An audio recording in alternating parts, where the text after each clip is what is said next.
Je m'appelle Sabrina et je suis la fille de Patricia Ferguson. Sabrina, le documentaire sur la disparition de ta mère sort cette semaine. Comment tu te sens par rapport à ça? C'est sûr que je me sens très excitée, fébrile parce que c'est tout nouveau pour moi. Je me sens positive. Je veux avoir des réponses. Je les mérite. Avant qu'on arrive dans ta vie, Maryse et moi, qu'est-ce que tu savais à propos de la disparition de ta mère?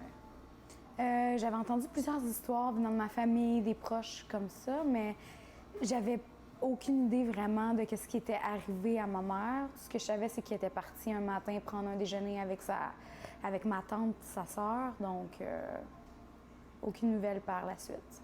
Donc, toi, dans le fond, c'était quoi les hypothèses dans ta tête au sujet de la disparition de ta mère? Qu'est-ce que tu te disais par rapport à ça?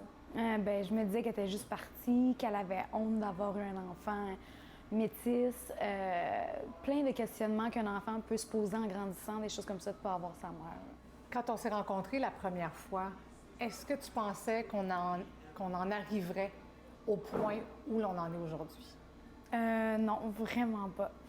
J'avais espoir qu'on ait un dénouement, des réponses, mais d'arriver au point où on peut faire un documentaire, puis on peut creuser pour avoir des réponses, moi je trouve ça extraordinaire. Cet homme qui a passé la dernière soirée avec ta mère, comment tu te sens en dedans de toi? Je bouillonne. Je pourrais te dire vraiment, là, je bouillonne. Parce que je trouve ça insensé qu'il soit aussi réfractaire à donner des informations s'il n'y a rien à se reprocher, dans le fond. S'il n'y a rien fait, pourquoi se sentir aussi se pogner comme... Sur la défensive? Sur la défensive. Puis je comprends pas. Tu sais, moi, je suis juste une petite fille qui veut avoir des réponses face à sa mère qui est partie.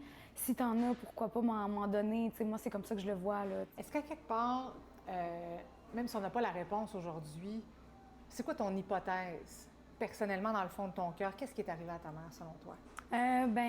C'est sûr qu'au départ, j'avais toujours eu l'impression qu'elle m'avait abandonnée, mais avec les informations qu'on a pu avoir, j'ai plus l'impression que c'était pas son choix.